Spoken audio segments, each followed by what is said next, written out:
The top 5 mysterious unsolved cases. Jackie Sutton. In late October 2015, seasoned British journalist Jackie Sutton arrived at a Turkish airport to catch her connecting flight to Iraq, where she'd been working with the free speech organization IWPR. Hours later, she was found dead in an airport restroom. Reportedly, Jackie Sutton had committed suicide, hanging herself using one of her own shoelaces. Now here's where things get even stranger. Earlier reports by the Turkish media stated that Jackie Sutton had become very upset after missing her flight to Iraq because she couldn't afford to purchase a new ticket. However, later reports revealed that Sutton could have easily paid for a new ticket. She was found carrying over 2,000 euros and 2 credit cards. Even more suspicious, another security camera clip taken shortly before Jackie Sutton's death shows her carrying what appears to be a shopping bag containing purchases made at the duty-free shop in the airport. Critics have argued that it seems highly unlikely that Jackie Sutton would suddenly decide to do a bit of shopping shortly before committing suicide. So is Jackie Sutton's death a suicide or something more sinister? Let me know what you think in the comments below. The thing about these mysteries, I want to know more, but there's no way to find out how it ends. Lars Matang. Lars Matang was a young German man who went on a holiday trip with friends to Varna, Bulgaria. While there, Matang was involved in a fight with some other tourists and suffered a ruptured eardrum. Because of the ear injury, Lars Matang was unable to fly, so he couldn't return to Germany with his friends. He rented a room in a hostel in a poor area of Varna, Bulgaria, determined to wait until his ear had healed enough so that he could fly back to Germany. However, that same night, Lars Matang called his mother and said that there was something strange about the hostel that he was staying in, and that she should cancel all of his credit cards. Even later that same night, Lars Matang left his hostel room in a panic, headed for the airport. He called his mother again, this time saying that 4 strange men were following him and that he was hiding. 2 hours later, Lars Matang caught a cab and arrived at the Varna airport in the early morning hours. On airport security cameras, Lars can be seen entering the airport with his luggage.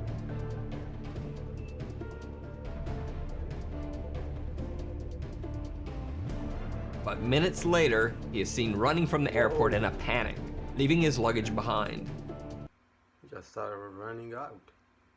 Eyewitnesses say that Lars Matang ran to a barbed wire fence that surrounds the airport, climbed over the fence, and then disappeared into some nearby woods. To this day, Lars Matang has never been found.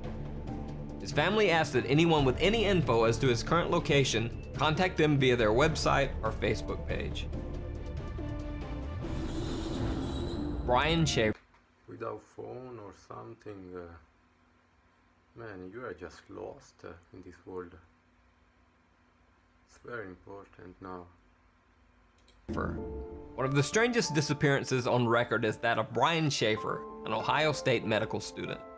On March 31st, 2006, Brian Schaeffer decided to go out for a night on the town with some of his college friends. They met at the Ugly Tuna Saloon, an upstairs bar at Ohio State's South Ugly Tuna Saloon, what? That's some crazy name. Campus.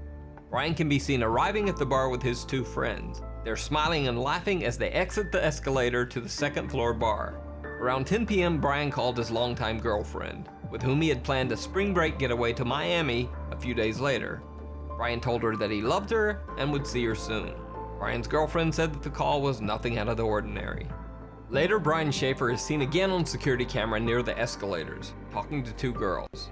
He seems to say goodbye and then heads back into the bar. Brian Schaeffer was never seen again. Security cameras covering the only exits of the Ugly Tuna Saloon bar do not show Brian Schaeffer ever leaving. The only possible other exit would have been through an area of the bar that was under heavy construction at the time and closed off to the public. However, even if Schaeffer had left through the construction area, there are multiple other security cameras in the bar's vicinity. None of these cameras picked up footage of Brian Schaeffer ever leaving the bar. It's almost as if Brian Schaeffer disappeared into thin air in the middle of a crowded bar. Just disappeared like that. That's straight up aliens. Has to be.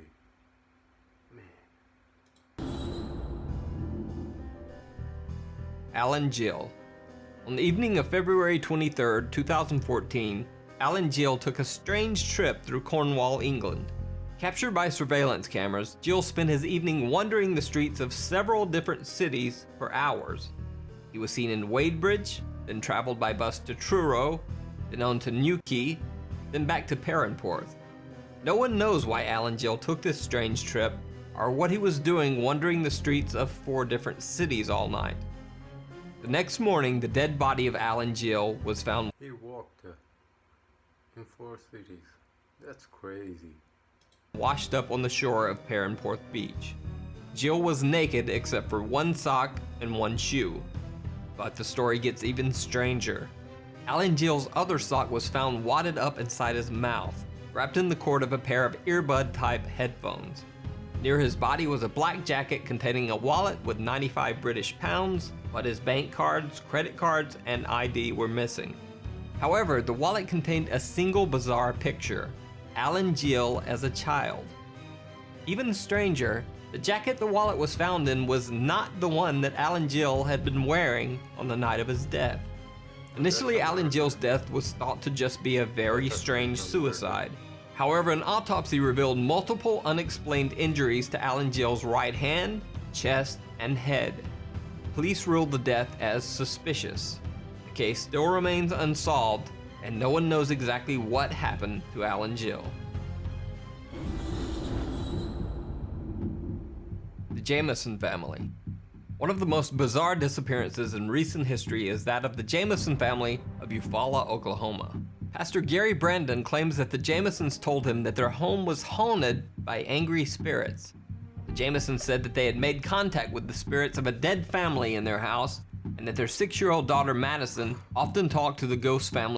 Man, those pictures are just too scary. Family's child. The Jamisons said that 2 of the ghosts were called Emily and Michael, and that one of the apparitions had wings like an angel. Allegedly fearing for the safety of his family, Bobby Jamison had asked Pastor Brandon if there were quote-unquote special bullets that he could use to fight off the intruding spirits. Pastor Brandon also said that Jamison mentioned that he had obtained a quote-unquote satanic Bible in order to attempt to ward off the ghostly beings. On October 8, 2009, the Jamison family loaded their pickup truck for a trip. They can be seen on their own front yard security camera moving things from their house to their truck. Bizarrely, the family seems to be in some sort of daze or trance-like state, making dozens of trips back and forth from the house to the truck, but never talking to each other once. After loading the truck, the Jamisons pulled out of the driveway and were never seen alive again. 8 days later, the Jamisons' pickup truck was found by the side of the road. Locked inside the truck were the Jamisons' wallets and IDs, their cell phones, and $32,000 cash. Also locked inside the truck was the family's small dog, which was nearly dead from starvation. A massive statewide search was launched for the family over the next 8 months, but nothing was found. Multiple theories were circulated. One that Bobby and Sherilyn Jamison had been meth users and had been involved in a meth deal gone bad. This theory would also explain their trance-like state in the final video of the family. However, absolutely no evidence of drug use was found when police searched the Jamison family home. 4 years after the Jamison family's disappearance, deer hunters stumbled across some skeletal remains in a remote area of the Eufaula Mountains, less than 3 miles from where the Jamisons' truck had been found. The bodies were forensically identified as the remains of the Jamison family. However, the bodies were so badly decomposed that no cause of death could be determined. The reason for the Jamison family's strange behavior and the cause of their death remains a mystery to this day. I just want to know more what happened. But the thing is, you just can't find the information. It's like a science fiction movie. Man, these mysteries.